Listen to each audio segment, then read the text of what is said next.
90s R&B neo-soul singer Angie Stone takes to her Instagram to reveal her secrets about Sean Diddy Combs, Andre Harrell, and the dark side of the music industry. This is my secrets revealed time. It's usually at 3 o'clock. Today I'm getting in a little bit early as I have some things I have to do, but this is just as good a time as any. For all of you that want to hear some juicy stuff, give me a thumbs up. Come on, thumbs up, everybody. Thumbs up if you want to hear some more secrets. I don't see any yet. I see some waves. I'll wave. All right, come on. Thumbs up, not hearts. Thumbs up. Thumbs up, thumbs up, thumbs up. Well, you know, it seems like the topic at hand is P. Diddy.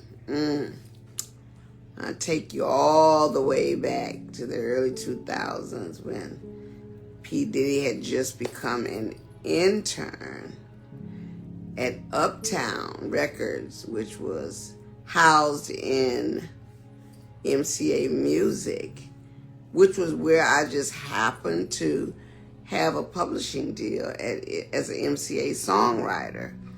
Woo! Can we get into it, guys?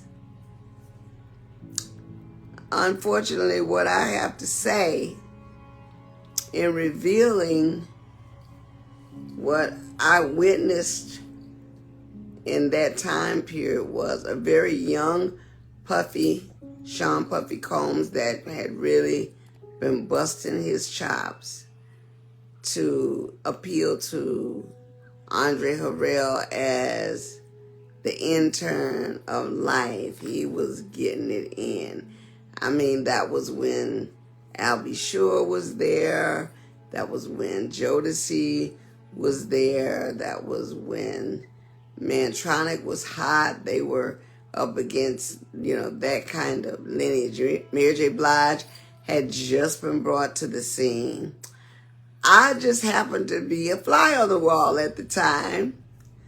Unlike so many other people that say they were there, I actually was on the ground floor of the groundbreaking P. Diddy as an intern, Mary J. Blige as a new artist, Total, and so many others that were coming through to the Uptown camp. I had never seen a hustle so intense as P. Diddy. He would run through MCA Records like he owned the place.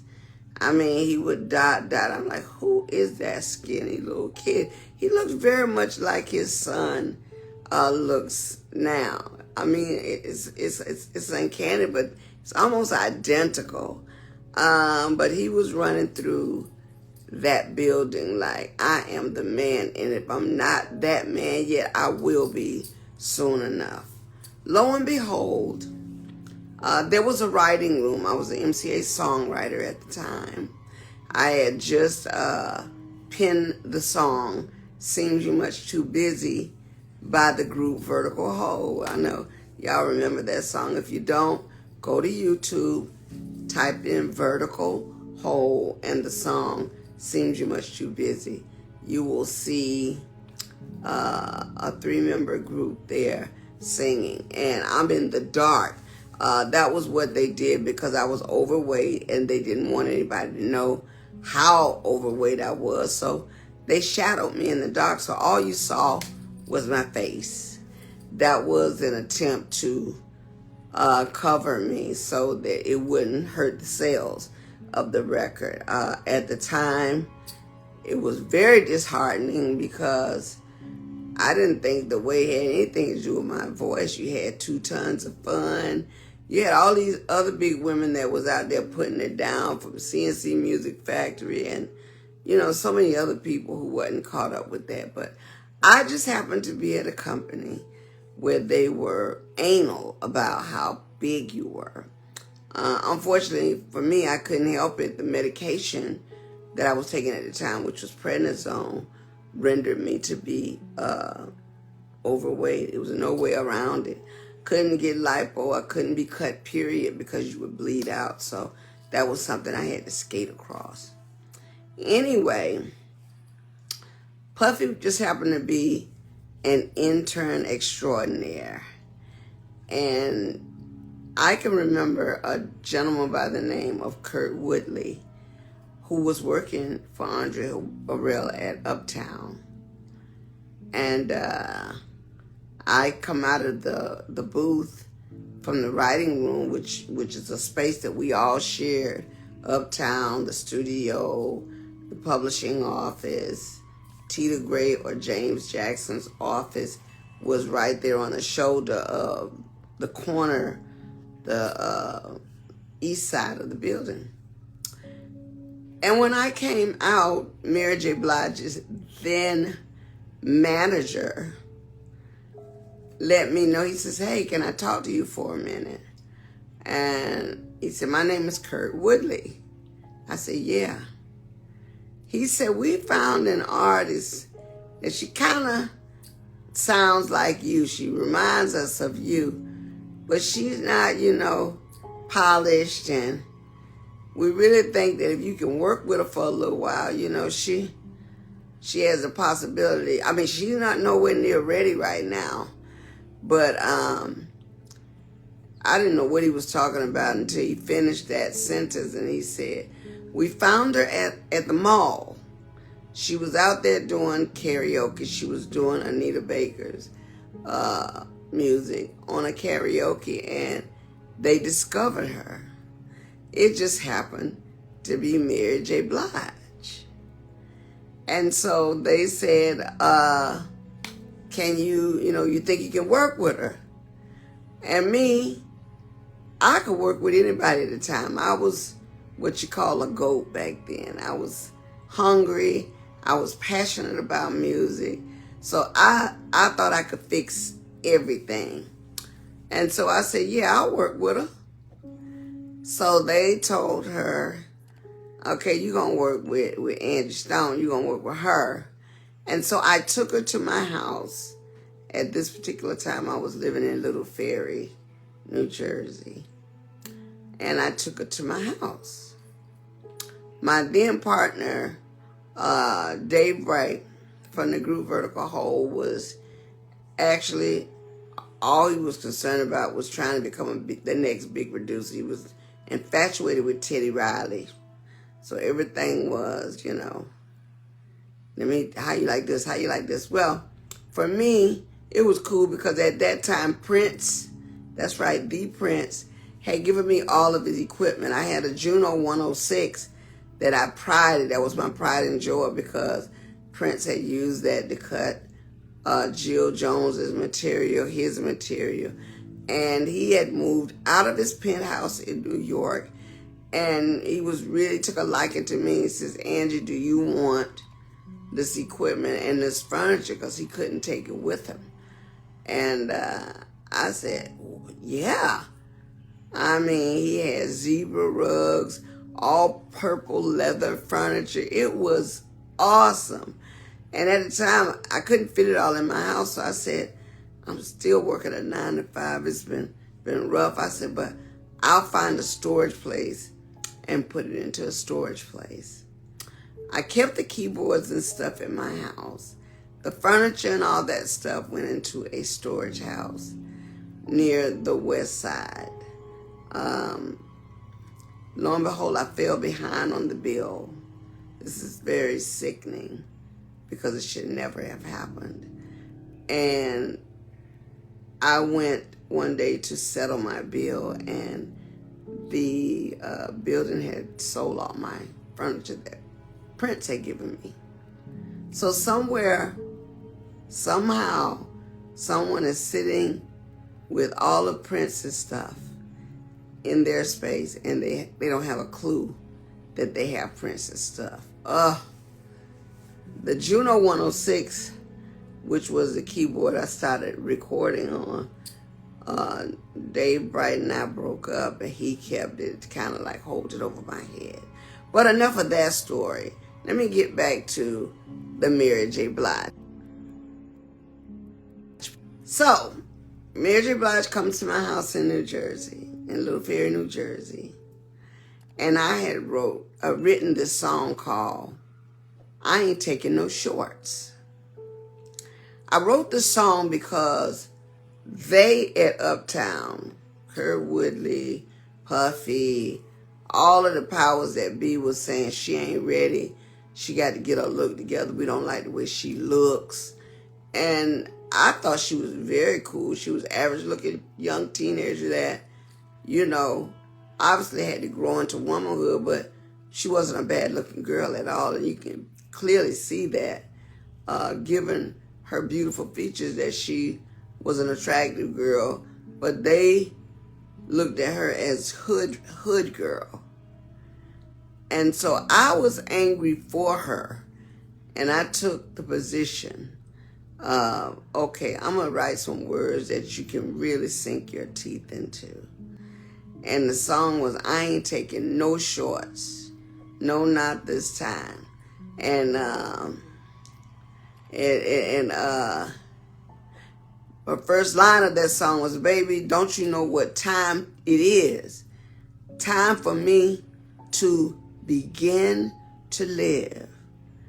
She going out here with all the stops saying, y'all can say what you want about me, but I'm going to be that chick. You wait and see. And Mary sung that song with all her heart. We never got to finish the song, but I believe I heard Mary speak of the song maybe one time since her success took over.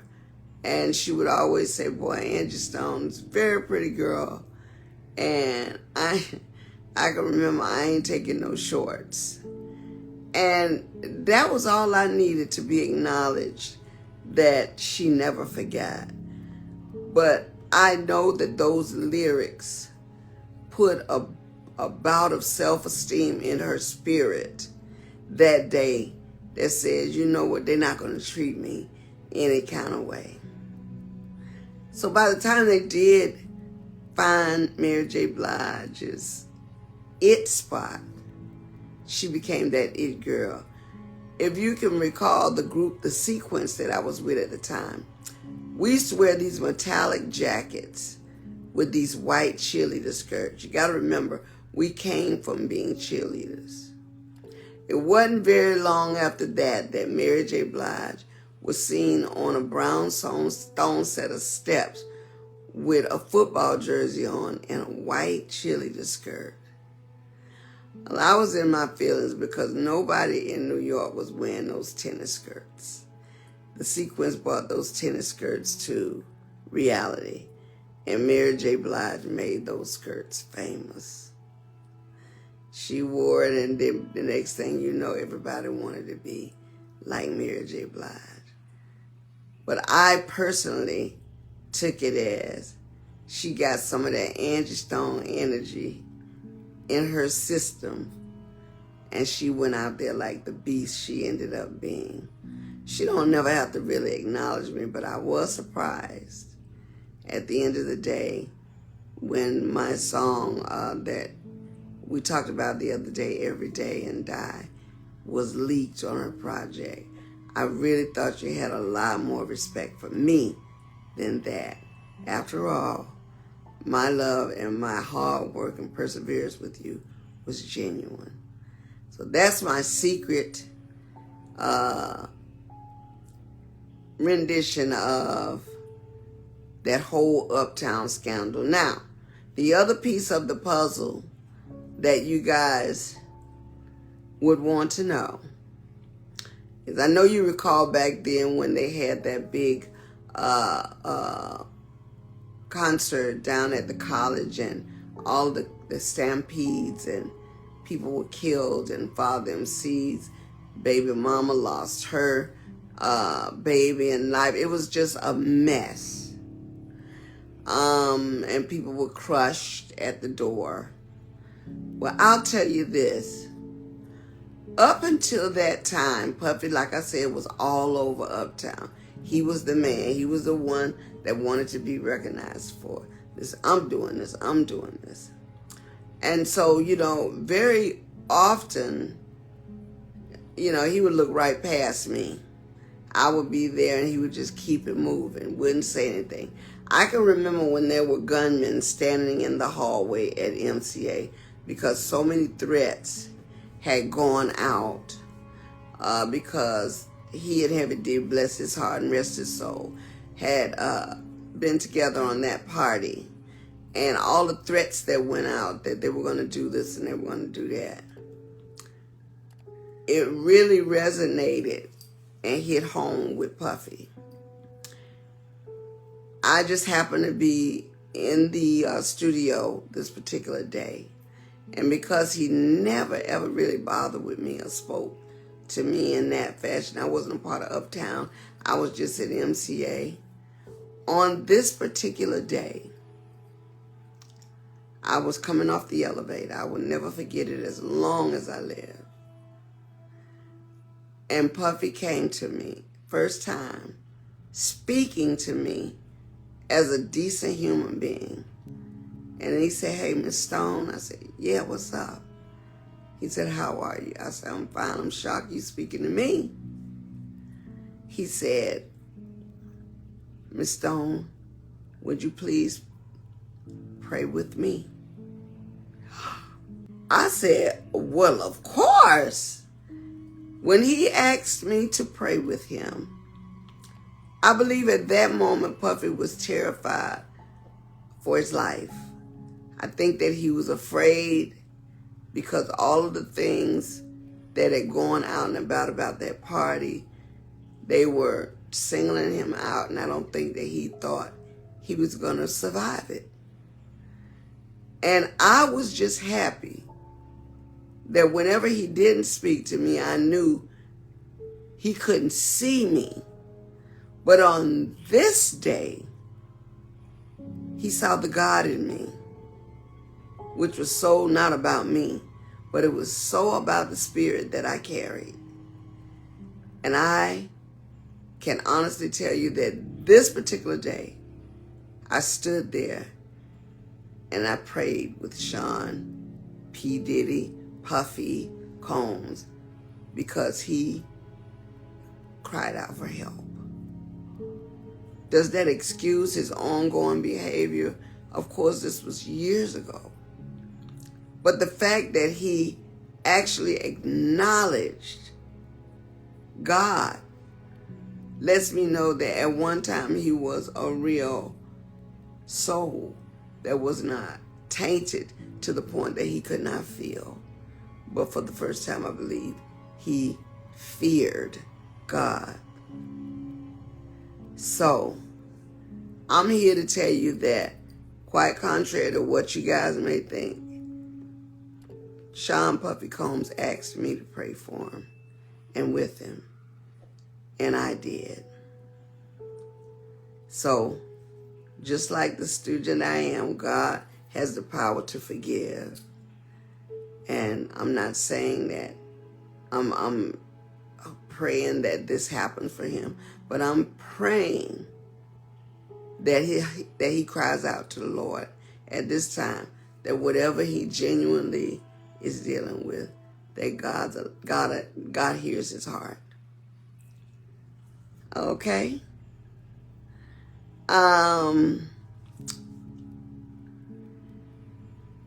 At this point, I'm going to open the floor for any questions that I can catch up and read. You guys have been gracious to hang out with me. I just kind of wanted to give you a sneak peek into things that I witnessed, that I can give an attest for, that I can honestly say without questioning anybody or second guessing that I've dealt with. Okay? Let me see if I can catch some of these questions. Queen Oracle, Mama Kafek, John, Alexander, Nush, all right, Cynthia, Ortiz, okay, Coteezy. What's up, Cote? Love you. Remember, do you have interest in mentoring or having your own label? I definitely want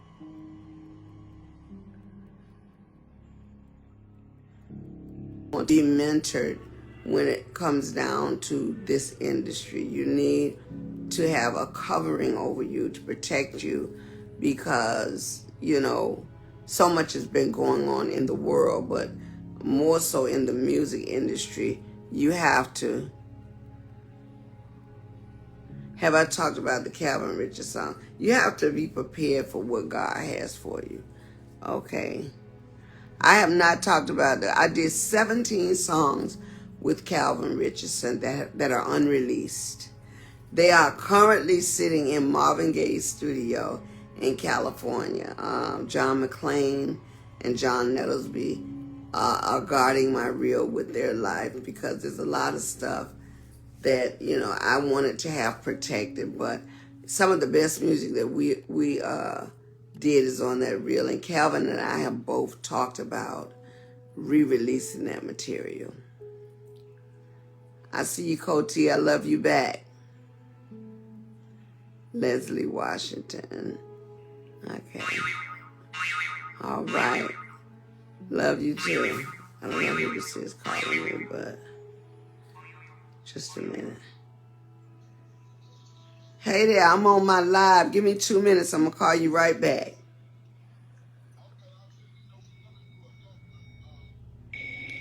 Huh? I'll call you right back. I'm sorry, guys. Okay. All right. Yeah. So, what's your thoughts regarding Black Americans Queen? Good afternoon from Detroit, Michigan. What's up, Detroit? I'll be there next month. Oh, somebody said, please release the material. We're talking about it. My opinion on Black Americans right now, I think Black people have been so taken advantage of and so toyed with that trying to find a place of our own and just to revel in our love and our joy is a very hard place to be because they've taken so many liberties on the things we need to cultivate a great home. They've taken away the disciplinary action for our children, so it means our next generation can't have 100% of what we grew up on. So already we've got the computer age that is really destroying the minds of our kids. I'm very, very upset about that because I have a 16-year-old grandson who has to have that phone, gotta have that iPad, loves to play the games, and in turn really being rebellious when he can't have those things. And I can only imagine that so many other families are dealing with so much of the same thing because the children are obsessed. It's become the way of the world for them. And as a result, they have limited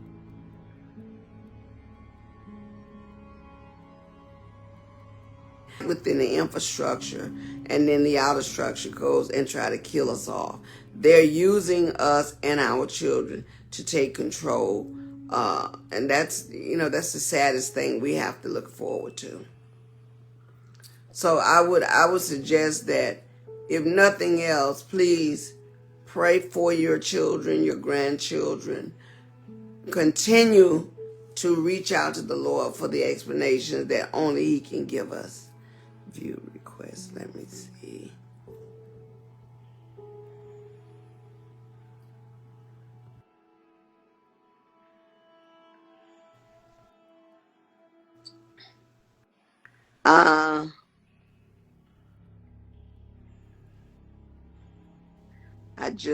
I just reviewed a request.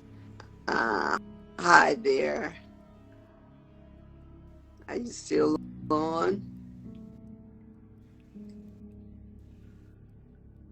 Let me see. Oh, you're so welcome. You're so welcome. Hi from South Carolina diva, Grandma Princess 19 from South Carolina. That's what's up. Thank you. Stay for dance. Hey guys, what's up? I am so overwhelmed that you decided to join me. You know, the other day somebody told me, back up, you're too close to the screen. Listen, only way I can read these questions, I got to get up on the screen. I'm an old lady at this point, so I can't see that far. But anyway, I'm trying to accommodate you as much as I can. But I promise you, let me see something. Spoken advise a godly woman. That's why you have to be careful of those people you look. You're right. You are so right. Thank you. You make my sunshine with Prince. That's my friend. He has always been truthfully honest with me, and I'm very saddened that he left so soon. Summer, yeah. Thank you. Oh wow, somebody in Ethiopia is watching my live. All right, family, we are all Ethiopian. Come on now, I see you. Thank you.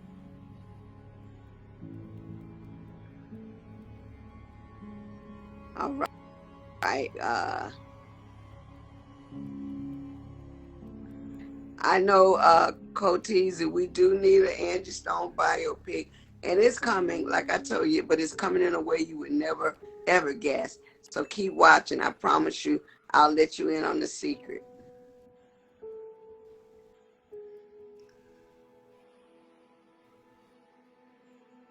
Okay. Uh, uh, Hello from South Africa. I'm just saying what's up, guys. Thank you so much for joining. It's meant the world to me. I will continue to drop science on you guys as the days go by, um, just to bring you up to speed with everything. It means oh wow, somebody said I loved your song. Little Boy. Little Boy is a cover song. It was Omar's song. And I absolutely love the song so much that I recorded it over. As a result, Omar and I became very, very good friends. And so whenever we get a chance to work together, we do. He's great. Thank you.